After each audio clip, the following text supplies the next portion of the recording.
There's a particular kind of exhaustion that doesn't show up in your body. It doesn't announce itself with dark circles or trembling hands. It lives deeper than that, in a place words can barely reach.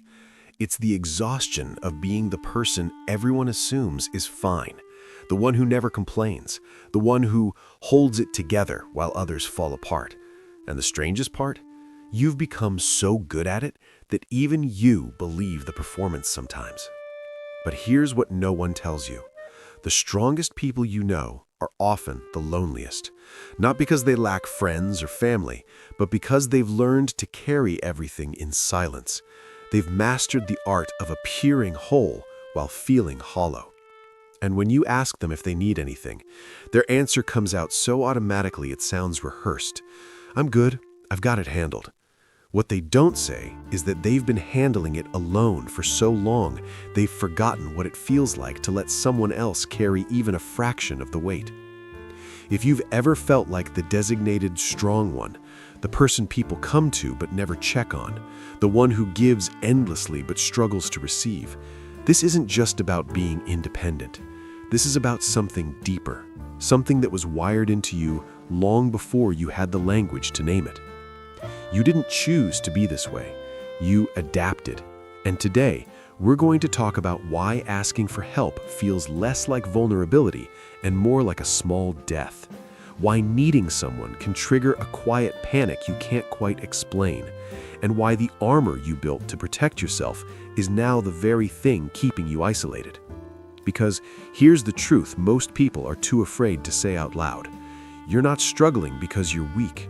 You're struggling because you've been strong for too long, in too many ways, for too many people, and no one ever taught you that strength without support eventually becomes suffering. Let's start with something uncomfortable. The world loves to celebrate independence. We admire people who don't need anyone, who figure it out on their own, who never ask for a hand. We use words like resilient, self-sufficient, unshakable. And on the surface, that sounds like a compliment, but there's a shadow version of independence that no one talks about, a version that doesn't come from confidence, but from something much darker. Hyperindependence isn't a personality trait, it's a wound that learned to function. Think about it. Healthy independence is fluid. It's the ability to stand on your own when needed, but also to lean when the moment calls for it. A person with healthy independence doesn't panic at the thought of asking for help. They don't feel shame when they admit they're struggling. They trust that needing someone doesn't erase their strength. But hyperindependence? That's different. Hyperindependence doesn't feel like a choice. It feels compulsory, automatic, like a reflex you can't control. You don't think, I prefer to do this myself. You think, I have to. I can't rely on anyone else. And beneath that thought is a quiet, unspoken belief. If I need something, I become a burden. If I ask, I'll be disappointed. If I lean, I'll fall. Have you ever noticed how uncomfortable it feels when someone offers to help you? Not annoyed, not irritated, uncomfortable. Like something inside you tightens and pushes back, even when you're drowning in overwhelm. You say, no, I'm fine.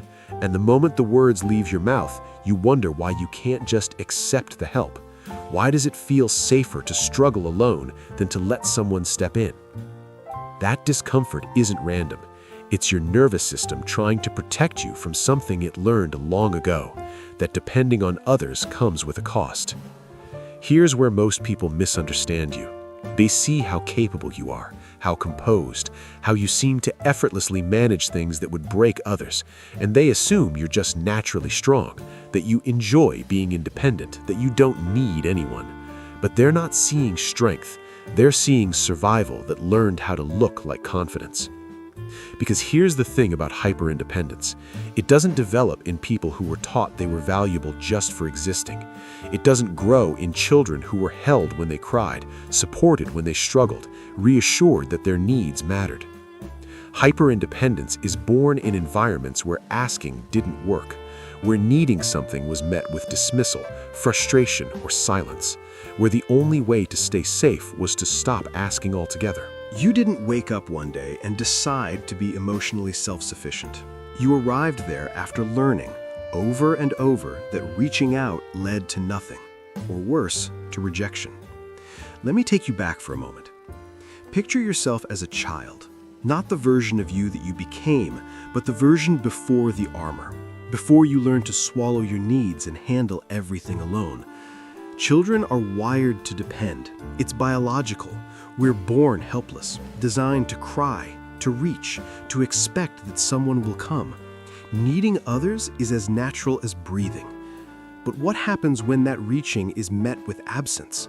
When the person who was supposed to show up didn't? When your pain was minimized, your struggles dismissed, your emotions treated as inconvenient? Something has to shift, not in the environment, in you. Because a child can't change their caregivers. They can't make an unavailable parent available. They can't force someone to care.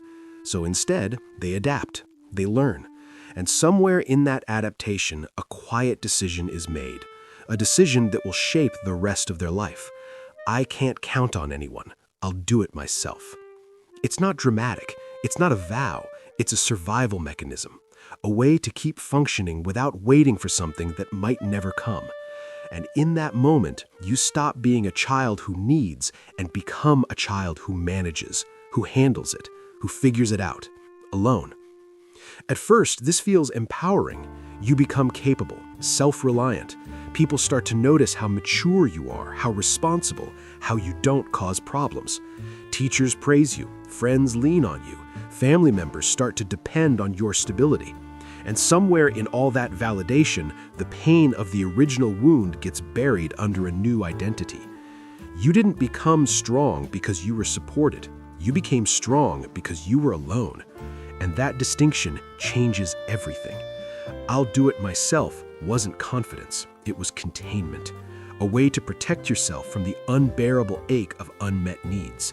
A way to stay ahead of disappointment. Because if you never ask, no one can say no. If you never depend, no one can let you down.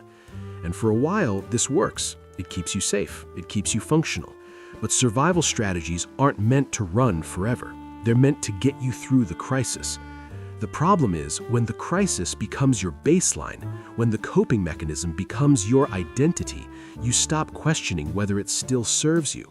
You stop noticing that what once kept you safe is now keeping you separate. For many people who struggle to ask for help, the story didn't begin with a single traumatic event. There was no clear moment of abandonment, no obvious neglect. And that's part of what makes it so hard to name. Because from the outside, everything looked fine. You had a roof over your head. You were fed. You went to school. Your parents might have even loved you. But love isn't always enough. Not when it comes with conditions. Not when it requires you to be small, easy, undemanding. What you experienced was something psychology calls parentification.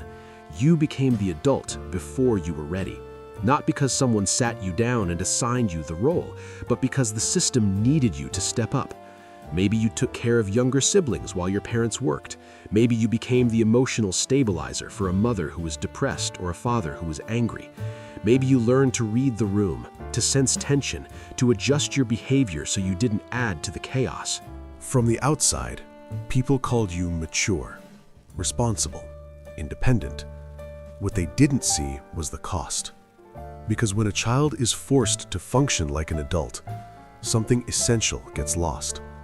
The right to be cared for, the permission to be uncertain, the safety of not having to have it all figured out. You learned that your value came from what you could provide, that love showed up when you were useful, calm, self-contained, not when you were messy, needy, or struggling. And here's the quiet devastation of that. You started to believe that needing something made you weak, that asking for help was regression, that maturity meant never burdening anyone with your problems. So you stopped asking. Not all at once, but slowly, over time. You learned to swallow the overwhelm, to handle the fear, to carry the uncertainty without letting anyone see. And every time you did that, every time you chose silence over vulnerability, the pattern locked in a little deeper. Because your nervous system learned something critical. Depending on others feels dangerous. It feels like exposure, like becoming that uncertain child again, waiting, hoping, never quite sure if anyone is coming. So your system does what it was trained to do. It stays ahead, it stays capable, it stays alone. And here's the part that hurts the most. You didn't fail at being loved. You were just taught that love required you to be something other than human. Even when you understand all of this intellectually, even when you can trace the pattern back to childhood and see how it formed, something strange remains. Your body still tightens at the thought of asking for help. Your chest still constricts when someone offers support. You still feel that immediate urge to say, "Never mind, I've taught it." That's because this isn't just a psychological response, it's physiological. Your nervous system has been wired to perceive dependence as a threat. When you consider relying on someone else, even for something small, your brain doesn't register it as a neutral social exchange. It registers it as danger. The amygdala, the part of your brain responsible for detecting threats, lights up. Your heart rate might increase slightly. Your muscles might tense. You might feel a subtle wave of anxiety wash over you, and suddenly asking for that help feels unbearable. This isn't weakness, this is memory. Your body learned long before you had words for it that depending on others could lead to disappointment, to loss of control, to emotional exposure with no protection. So it adapted. Control became your safety. Self-sufficiency became your regulation. And this is why surrender feels so unbearable. Because when you ask for help, you have to wait. You have to trust someone else's timing, their competence, their care. For a nervous system that learned to stay ahead of risk, that pause feels excruciating. This is also why receiving can feel harder than giving. When you give, you stay in control. You know the outcome. You're the one providing, which means you're still safe, still useful, still needed. But receiving? Receiving requires you to stay open, to let someone else hold something for you, to trust that they won't drop it, dismiss it, or use it against you later. And for someone whose system learned that vulnerability is dangerous, that openness feels like standing at the edge of a cliff. Understanding this changes everything. Because now you can see that you're not resistant to connection because you don't want it. You're resistant because your body learned to associate need with danger. And that's not something you can think your way out of. You can't logic yourself into feeling safe. Safety has to be experienced, slowly, in small doses, until your nervous system learns a new truth, that sometimes being held doesn't lead to being hurt. But here's what happens when you live like this for years, for decades. When hyperindependence becomes the baseline, it doesn't just affect how you ask for help.